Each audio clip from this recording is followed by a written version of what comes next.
नमस्कार। उत्तर प्रदेश आज देख रहे हैं आप और आपके साथ मैं हूं दिव्यांशु सिंह।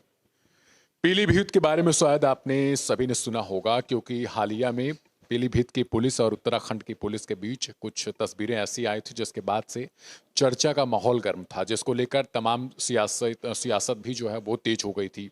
हालांकि उस मुद्दे पर न जाते हुए पहले हम इस मुद्दे पर आएंगे कि पीलीभीत कैसे सुर्खियों में आया। दरअसल कांग्रेस की वजह से या कहने के गांधी परिवार की वजह से पीलीभीत को सुर्खियों में आना पड़ा, लेकिन 2017 के चुनाव में जो है वो कमल खिल गया।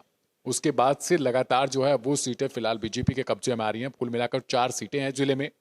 पीलीभीत का अर्थ होता है पीली से मतलब पीला, भीत का मतलब दीवार। यहाँ पर ज्यादातर जो है वो जंगल, जल और यही चीजें हैं। इस पर चर्चा करेंगे क्योंकि हमारे साथ जो है वहाँ के ग्राउंड रिपोर्टर हैं। हमारे साथ आकाश, आपका बहुत स्वागत है। आशुतोष जी, माफ कीजिएगा, आपका बहुत स्वागत है हमारे साथ। जी सर, धन्यवाद।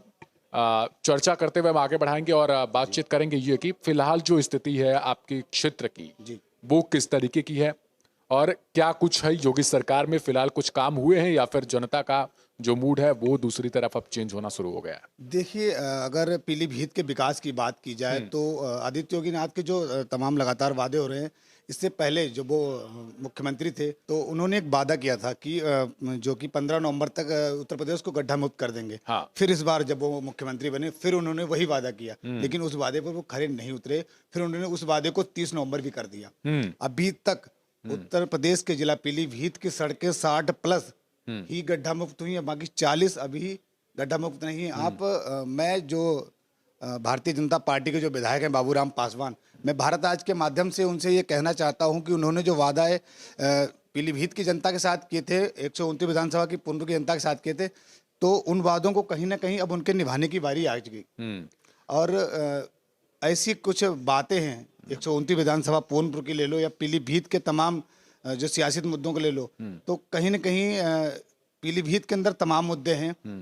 चाहे शिक्षा का मुद्दा ले लीजिएगा, चाहे किसानों का मुद्दा ले लीजिएगा, चाहे आप सड़क का मुद्दा ले लीजिएगा या आवारा पशुओं का मुद्दा ले लीजिएगा, इस पर कहीं ना कहीं सरकार को जो कि विचार करना चाहिए।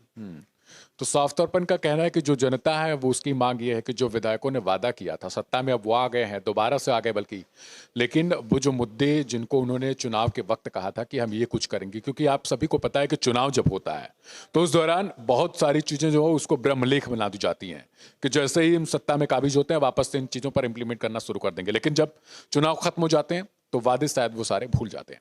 अब देखने वाली बड़ी बात होगी। लेकिन राजनीतिक जो चीजें बात कर ली जाए, सपा का क्या कुछ वजूद है पीलीभीत में या फिर समाजवादी पार्टी जिस तरीके से देखा गया अभी उपचुनाव में, जी, वैसा कुछ अभी महकमा उसका बचा हुआ है या फिर लगभग सपा चट है? देखिए, समाजवादी पार्टी की अगर हम बात करें तो कहीं ना कहीं पूरे जोर और शोर से वो पीलीभीत में अपने चुनाव प्रचार को बढ़ा रही है, क्योंकि नगर निकाय के जो चुनाव आ रहे हैं उनमें तमाम जो पार्टियां हैं वो अपने चुनाव की जो प्रचार है वो लगातार कर रही हैं। आने वाले 2024 के लोकसभा चुनाव में समस्त पार्टियां जो हैं वो मजबूती से उतरने की तैयारी में लगी हुई है। अच्छा। बाकी वर्चस्व अभी किसी का जो वहां पर से पीलीभीत से गायब नहीं हुआ है, तमाम पार्टियां वहां पर दावेदार हो रही हैं।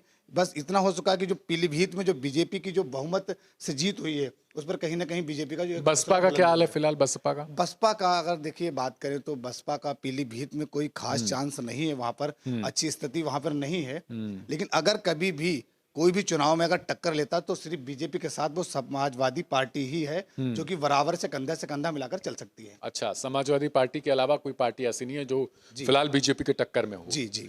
एक बात हमेशा सामने आती रहती है, कुछ चीजें ऐसी सुर्खियों में आती रहती है कि नेपाल के थ्रू जो है वो कुछ चीजें यहाँ से तस्करी होती है या फिर धन उगाही का काम होता है। क्या ये सही चीजें हैं जो मीडिया में आती रहती हैं? देखिए, इन्हीं कुछ लापरवाहियों के चक्कर में आते हुए पीलीभीत कुछ दिन क्राइम में नंबर 1 में आ गया था। उन्हीं के चक्कर में यहाँ के जो आईपीएस अधिकारी थे दिनेश कुमार प्रभु, उनका तबादला होकर उनकी जगह पर अब एक शर्मा जी आईपीएस जी आए हैं। उन्होंने सबसे पहले आते ही जो नेपाल से पीलीभीत और नेपाल का जो बॉर्डर है सबसे पहले वहां पर आकर सख्ती की और तमाम प्रशासनिक अधिकारियों को चेतावनी दी कि जो अभी तक यहाँ पर जो भी यहाँ से सामग्री नेपाल बॉर्डर जा रही थी उस पर एक जो कि पाबंद लगा रखा है।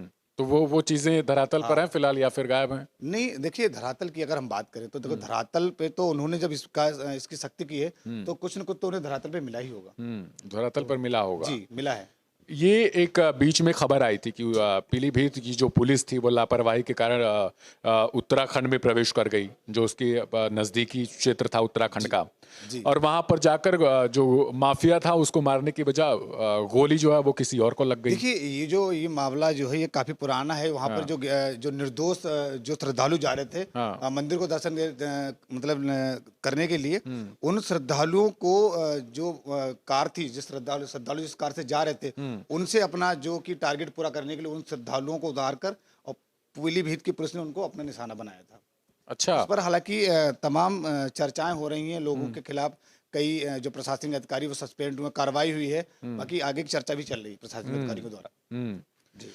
जो राजनीतिक स्थिति है फिलहाल की, जैसा आपने बताया, तो जनता की क्या मांग रहती है कि मतलब अगर ऐसे कुछ हालात होते कि समाजवादी पार्टी उस तरीके की मजबूत होती, तो फिलहाल की जो सीटें हैं उन पर किसका दबदबा माना जाए? बीजेपी अगर चुनाव होते तो बीजेपी वापसी करेगी या फिर समाजवादी पार्टी वो हावी होगी? जी, मैं आपको बता दूं कि 129 विधानसभा के जो विधायक हैं बाबूराम पासवान, उन्होंने 2022 में जो चुनाव हुए थे विधानसभा के, तो उन्होंने उन सड़कों से उतरकर अपनी चुनावी रैली की थी और उन सड़कों पे ही उन जनता से वादा किया था कि मैं जब यहाँ का विधायक बनूंगा तो इन सड़कों को कंप्लीट करा दूंगा, बिल्कुल तैयार करा दूंगा। लेकिन कहीं ना कहीं जो वहाँ की 129 विधानसभा की जो जनता है वो अपने मत पर खरी उतरी है, उनको विधायक बनाए। लेकिन वहाँ के जो विधायक हैं बाबूराम पासवान, वो अपने मत से कहीं ना कहीं भटक गए हैं और वो वहाँ की जनता की कोई सुध नहीं ले रहे हैं। बाकी हम आपको बता दें, पूर्णपुर से सीधा एक बहुत ही लंबा रोड है, पूर्णपुर से होते हुए शेरपुर, टंडोला और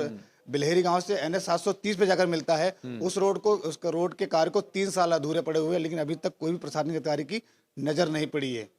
और वो जो सड़क है वो अभी तक अधूरी पड़ी है। और पीलीभीत के जो DM है प्रवीण लक्षकार, उनसे मैं ये भारत आज के माध्यम से ये अपील करना चाहता हूँ कि जो विकास कागजों तक सीमित है उसको आप एक बार धरातल पर आकर चेक करें कि ये विकास जो कागजों तक हुआ है, क्या वो धरातल पे हुआ है कि नहीं हुआ है। जब इस हिसाब से है तो गड्ढा मुक्त के नाम पर तो केवल वो भरा गया होगा और उनको कागजों पर सही कर दिया गया होगा। गड्ढा मुक्त का कुछ गड्ढा मुक्त का कुछ असर हुआ जिले में? देखिए, आपने देखा होगा कि पीलीभीत की अभी एक वीडियो वायरल हुई थी जहां पर कुछ किसानों ने जो रोड बने हुए थे उसे हाथ से उखेड़ रहे थे। तो आप देख लीजिए कि किस कदर से भारतीय जनता पार्टी में भ्रष्टाचार चल रहा है, किस कदर से गड्ढा मुक्त हो रहा है। कहीं भी अभी हमें नहीं दिख रहा। मैं जीरो ग्राउंड रिपोर्टिंग में घूमता भी हूँ, 60 से 60% भी रोड अभी तक पीलीभीत के गड्ढा मुक्त नहीं हुए, तो उत्तर प्रदेश को गड्ढा मुक्त कहाँ से किया जाएगा? अच्छा, तो सरकार के खिलाफ लोगों की नाराजगी है जी, गड्ढा मुक्त के खिलाफ। जी, देखिए, सरकार से नाराजगी के कई ऐसे मुद्दे हैं, जैसे मान लीजिए किसानों की जो फसल है उसका उचित रेट ना मिलना, आवारा पशुओं का होना, शिक्षा की व्यवस्था का थोड़ा अनुशासन ना होना, कई ऐसे मुद्दे हैं जिस पर सरकार पर पब्लिक उंगली उठा सकती है। अच्छा। आने वाले 2024 के लोकसभा चुनाव को लेकर। हाँ जी। तो लोगों से बातचीत में क्या पता चला कि जो 2024 के लोगों से 2022 के विधानसभा चुनाव में बात की थी, लोगों ने फिर एक बार बीजेपी पे भरोसा जिताया था, लेकिन बीजेपी ने सत्ता में आने के बाद फिर भी लोगों का भरोसा तोड़ा है। तो आने वाले चुनाव में हो सकता है कि बीजेपी को या अदर पार्टी को जनता सबक सिखाती है या क्या करती है, वो आने वाले चुनाव ही बताएगा। यानी जो आने वाले चुनाव होगा कहीं ना कहीं विरोधी पार्टियों के लिए जो है वो अच्छा चीज लेके आएगा, समय भी उनके लिए अच्छा हो जाएगा। अगर इसी तरीके से सरकार की जो कवायद रही वो अगर सुधरती नहीं है तो। आवारा पशुओं का जो मुद्दा आपने बताया, आवारा पशुओं के कारण तो बहुत ज्यादा किसानों को झेलना पड़ता होगा, क्योंकि खराब फसलें और ठंड का मौसम। दूसरी चीज, अभी इस समय में कोई बाहर भी नहीं निकल सकता कि आवारा पशुओं को जो है उसकी रोकथाम किया जा सके। कोई सरकार की तरफ से जो बीच में गौशालाओं का जो है वो कहीं ना कहीं इम्प्लीमेंट किया जाता था कि गौशालाओं में उनको छोड़ा जाएगा, धरातल पर कुछ है? देखिए, धरातल पे मैंने गौशालाओं की भी सर्वे की है। गौशालाओं के अंदर जानवरों की उस कदर हत्या होती है जिस कदर वो अगर खेत में खुले घूम रहे हैं तो सुकून है, कम से कम जीवित तो हैं। वही जानवर अगर गौशाले में जाकर छोड़ दिया जाता है तो उसकी उम्र कम हो जाती है, वहां पर वो सड़ सड़ के मरते हैं। मैंने खुद अपनी आंखों से देखा इस चीज को। तो क्या फायदा ऐसे धरातल के काम पर जहां पर जीवों की सुरक्षा ना हो, हालांकि वहां पर असुरक्षित हो। ये तो बड़ा सवाल हो जाता है कि एक तरफ तो कहा जाता है कि जो गाय है वो हमारी माता है, उनको माँ का दर्जा दिया जाता है, दूसरी तरफ इस तरीके की चीजें सामने आती हैं।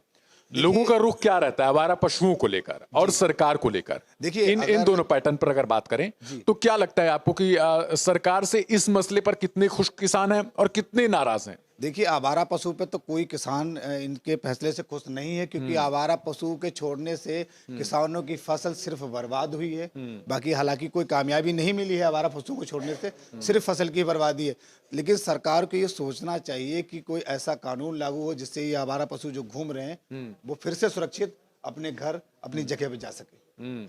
सरकार को कुछ सोचना चाहिए। जी।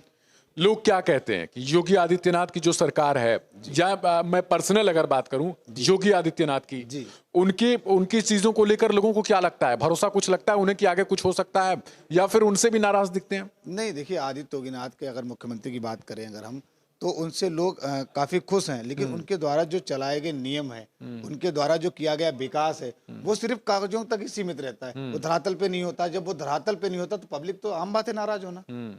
पीलीभीत में तो कुछ विकास के कामों के लिए भी योगी आदित्यनाथ ने कहा, जैसे कोई फॉरेस्ट को उसको बढ़ाना ताकि वहां पे जो जंगली पशु हैं जी। उन्हें चीजें दी जा सके। नहीं, देखो सर, हुआ है काम, ऐसा नहीं कहेंगे कि बिल्कुल आदित्य योगीनाथ की सरकार ने नहीं किया, काम किया है।